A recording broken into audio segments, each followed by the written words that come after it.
What's up, guys? Here we are at HammerTech Racecars. My name is Tony Durhammer, and on the way into work today, I'm dealing with, the normal emails and phone calls and text messages and things, and it prompted me to just take a few minutes, stop and think, and put a video out for you guys with some issues and problems that you guys are having. Maybe we can solve it all in one place. So I'm actually thinking about doing this probably weekly, where we can talk about three, key issues or, things that can help you guys get better with your racing industry. So before I get started, I want to take a minute and say, if this video gives you some information that's beneficial, or maybe gives you a new perspective on how you can change things in your race operation to help you get better, let us know. Give us a like, share our content, tell your buddy about us. Just get the information out there for everybody. That's what we're trying to do. The racing industry right now it's in sketchy territory. We got some crazy stuff going on in the world right now, and it's unfortunate, but we've got the RPM Act that we're supporting and we're behind to help save the race cars, and we're trying to do our part. So like I said, if this video helps you, help us. We want to see all you guys in the racing industry survive and have fun and go hang out with your buddies and do what you love. I've been lucky enough, for me personally, to be in the racing industry for 15, 16 plus years now. I don't want it to stop with me. I got my little buddy Brody. He's, for some reason, into race cars. I'm not sure where he gets it from, but I want him to have the same opportunities that I've had. And I'm sure you guys feel the same way about your kids and your friends' kids. And, we want the next generation to be better than what we had. So with that being said, if you like the content, let us know.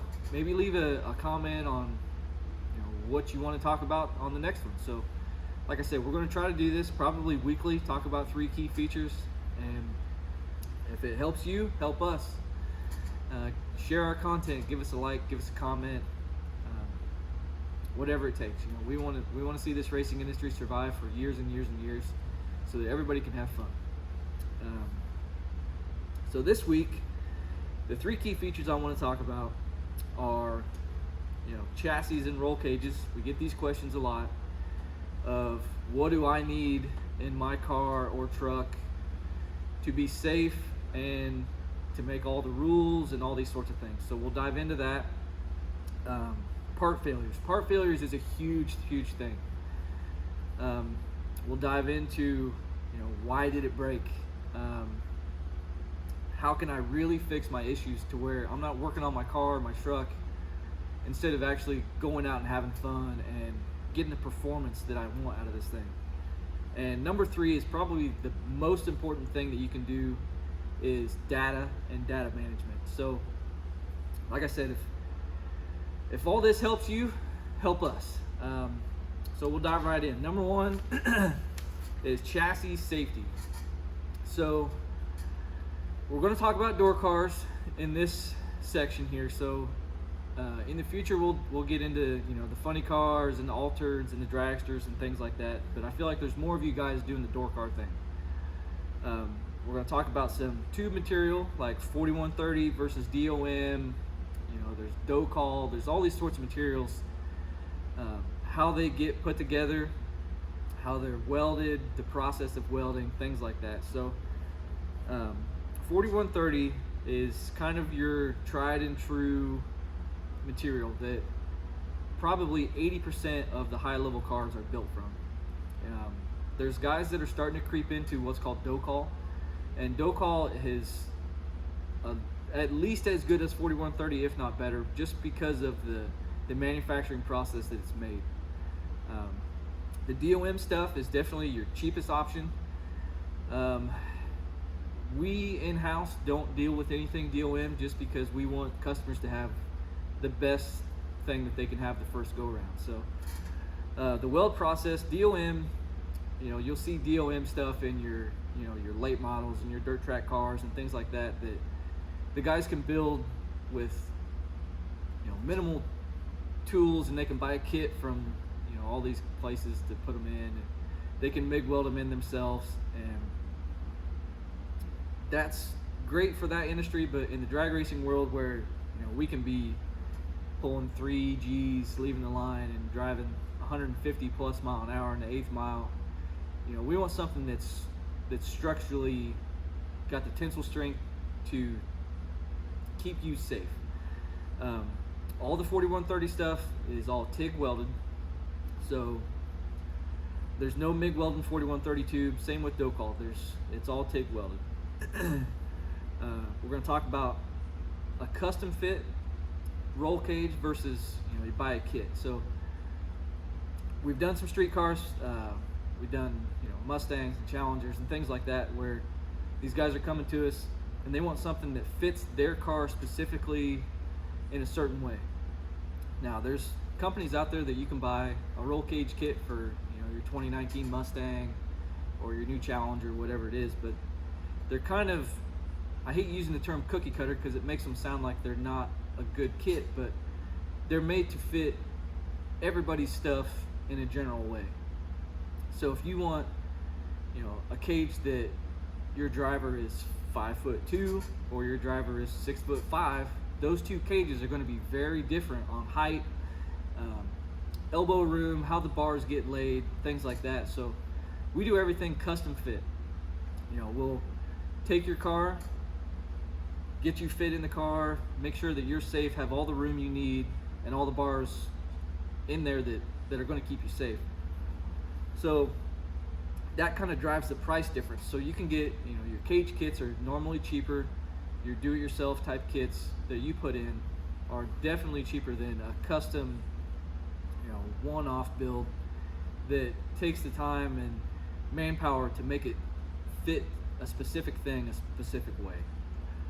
So with that being said, after all that information, what do you need? So the thing it breaks down to is, what does it weigh? Is it a 2012 Camaro? Is it a 2006 truck? What's it going to weigh when it's completely done, race ready? And the next thing is, how fast do you think it's going to go? The ET is what's going to drive what kind of cage that you need in your car or truck. So if you got your normal, like I drive a 2018 Denali, I can go to the racetrack and drive anything 1150 or slower of ET with no roll bar, no roll cage, no anything. I wear a helmet just because my dad always taught me that if you got an expensive hobby, you need to have expensive stuff and you need to protect yourself. So 1150 or slower in a quarter mile, nothing's needed. If you want to go quicker than that, say you want to go 1149 to 10 seconds of an ET, NHRA ET rules say you need to have at least a roll bar. So that's a single rear hoop behind you with 2 down bars. That gets you to 10.0 in the quarter mile. So quicker than that, let's say you're creeping up and you're in that 10.0, 10 teen range, you want to go to a roll cage. So a roll cage is a little bit different than a roll bar. Roll cage has your door bars up to an 850. So you can go from 999 to 850 with this type of roll cage. So it's basically the same as a roll bar with 2 forward bars. To go quicker than 850 is where it starts to get a little bit complicated. You need to reach out and really do your homework. So from 850, the cage that we build, to 799 is called a 25/6 cert. And this cert only applies to anything that's up to 5,000 pounds. Now you see this in a lot of the diesel stuff because these guys make big power and they're heavy. So if you weigh 5,000 pounds or less, you can have a 25/6 cage and it'll let you run up to 799 in the quarter mile. Now here's where the problem lies. If you want to go quicker than 799, you have to be under 3,600 pounds. The 25/5 cert gets you from an 850 cage to 749 at 3,600 pounds. So you got to really think, what's my end goal going to be? What's it going to weigh? How fast is it going to be? And that helps us decide what type of roll cage you need on your chassis. And then there's some guys that they think, well, I'm going to go way faster than 749. Now what do I do? So if you're 3,600 pounds and you say, I'm going to go quicker than 749, then we got to go with 25.3. Which 25.3, you add what's called a funny car roll cage, and there's other bars involved with it, but that's probably the most defined feature that's different from an 850 cage to one of these certs. Is you start adding, A-pillar support bars and funny car cages and things around the driver to keep you safe. So the 25.3 will let you at 3,600 pounds run up to 650 in the quarter mile. Now that's getting it for something weighing 3,600 pounds. Now if you want to go quicker than that, what you got to do is you got to start saving weight. So instead of weighing 3,600 pounds, you got to weigh 3,200 pounds. Now you can take that 749 and go to 6.0. So you can run 6 seconds flat in the quarter mile with something that weighs 3,200 pounds, which is a really common thing. You see a lot of the guys on TV with the no prep stuff, and they're in the 3,200 pound mark, and that's what a lot of guys have is 25.2. Now, you want to go full pro mod, you're going to be super lightweight. I'm talking, you got to be 2,800 pounds max. So you can't weigh anything over 2,800 pounds, and that gets you from 749 to as quick as you want to go. So if you're 2,800 pounds or less, you can go as fast as you want to go with 25.1. Now, some of the key benefits of building these cages on your chassis correctly is, it definitely adds that safe factor to where if you were to be in an accident, you're going to be able to have just minor bumps and bruises and probably walk away. As well as it's going to stiffen your chassis if it's built right, to where you're not going to have to do a bunch of suspension work and have your chassis flex in all sorts of different ways. So that's key feature number one that we wanted to talk about was chassis stuff, and I hope that helps you guys maybe decide what the direction is you need to go. Number two we're going to talk about is part failures. So part failures is one of the things I see a lot, not only in the diesel racing side that we go to quite a bit, but also in the gas side. You're finding out what's the weak link. You can't just go with your factory parts and start pushing these things past the limit of what they're actually built to do. So you got to start thinking, do I have the right parts? Do I have the best parts that I can get? Do you understand why it failed? We see a lot of transmission issues in the diesel world because the normal transmission stuff is not made to take these 1,500 horsepower things pushing them. So it's right on the limit of what factory parts can take, but there's aftermarket companies that can make better parts to go in it to help it survive. So another thing you want to look at is it set up as a complete package to where everything works with each other. We see a lot of projects come in that these guys will get a part from their buddy that worked really well from them, and then they get this other part, and then when you put all that stuff together, it just doesn't work well together. You want to have a complete goal in mind before you even get started on what's it going to take.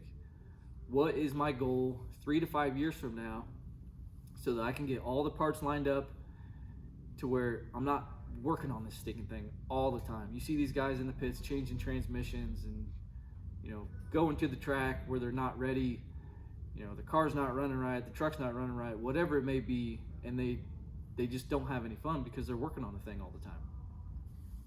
So part failures is a key feature in what we're talking about.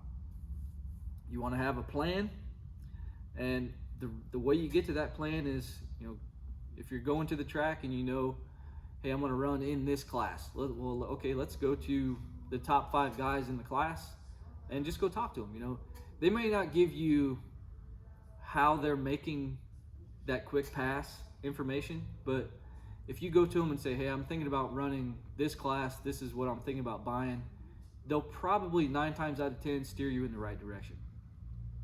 You know, they're not going to let you fail by, you know, buying parts that aren't going to do the job you want it to do.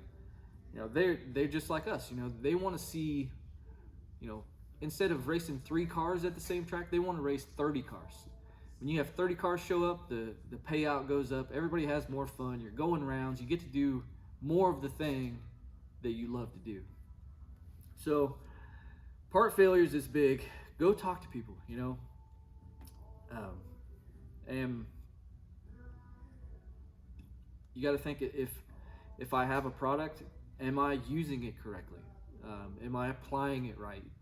A lot of the diesel guys, they run lockup converters, and it's been, I'm talking 3 or 5 years ago now, the mentality was, okay, well, let's leave the line, lock the converter as soon as I can, start pulling this motor down into where it makes a crap load of torque, and then they start breaking input shafts, they start, you know, breaking all kinds of stuff because they don't have the right parts or they're not applying it correctly. So that's another key feature that I want to talk about.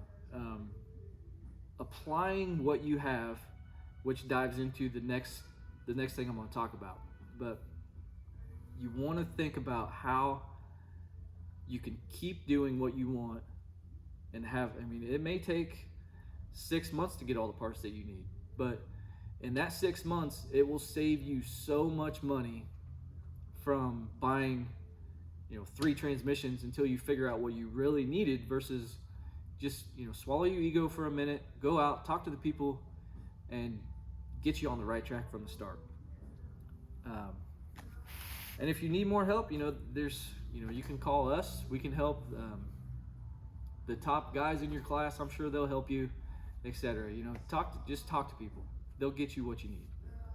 So number 3, which will help with number 2, is data. Data is probably the singular most important thing that you can do to help solve a ton of issues.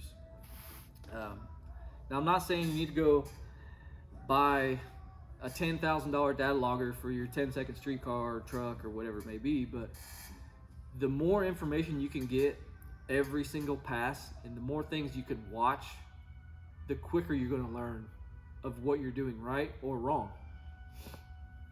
So as you get more serious, you're going to find that the data is going to drive so much more success than any part or anything that you can buy to put on your race car. Now I'm talking the data of, you go to the track, you just have a notebook, whatever it may be, that you write down what venue you're at, you write down what lap you're on, if you're on Q1, Q2, E3, whatever it is, what lane you're in, and on top of that, you can start to do, you know, is the track tacky? Did I walk out there and it tried to pull my socks out of my shoes? Is it dry? Is it bald where, you know, we've had a lot of stick cars and they're peeling the rubber up off the starting line? You know, things like that. And you can start to take pictures and videos and help keep that data on file to where you can go back and look at it later. You want to monitor track temperature, air temperature. You know, these things help you stay consistent and get the performance that you want long term. Now, if you want to go further than that, you can go to like there's online websites called Air Density Online that have almost every track in the United States on it. So you can just pick and choose what track you're at. It'll give you, you know, your density, altitude, your relative humidity, how many water grains are in the air, things like that, to where you can start to understand, especially if you're in like an index class, why did my car slow down or speed up a certain pass? Well, the atmosphere plays a huge part in that, and you need to keep track of that data. So data is super, super key. On top of that, you want to monitor, of course, like your tire pressure. What were your tires set at when you went to the line? What's the air temperature outside? What your shocks are set at. Anything that you can record that you can go back and look at later is going to be beneficial to help you. So data is the number one thing that I see people fail at. They go to the track, they have their fun, and 6 months later they go to another track and they're like, man, I wish this was really close to what I raced at 6 months ago, or the same track that you went to 6 months ago, but I don't have any data. So if you keep that data, say you go to a spring race at, like we're down here at Indy, so you go to spring race in Indy and it's 70 degrees outside, the track's beautiful, and your car's running really good, and you went to the finals and you lost the finals by thousandths of a second. And you go to the fall race where the temperature's the same, track's still the same, all these pieces of the puzzle are the same. Well, if you have that data, you can start right where you left off, where you were in the final. And that gives you all those qualifying runs to improve on what you did earlier in the year. So it's super, super key to make sure that you keep all those notes. Whether it's on a notebook, a spreadsheet, there's lots of places that you can keep that data. Besides, going out and spending money on a data logger, which is great because then you get, your drive shaft speed, your engine RPM. Then you can watch, okay, what RPM did it leave at? What were the shift points at? What was my transmission temperature? When did the nitrous come in? How much boost did I make? All these things that help you speed up the process of your consistency and your success. So that's pretty much going to do it for today. If you guys liked the video, let us know. Give us a share, give us a like. Maybe leave us a comment on what features you want to talk about next time, or if you want to talk about more in depth of what we talked about today, just let us know. Like always, guys, I appreciate all the support, and we'll see you next time. Thanks, guys.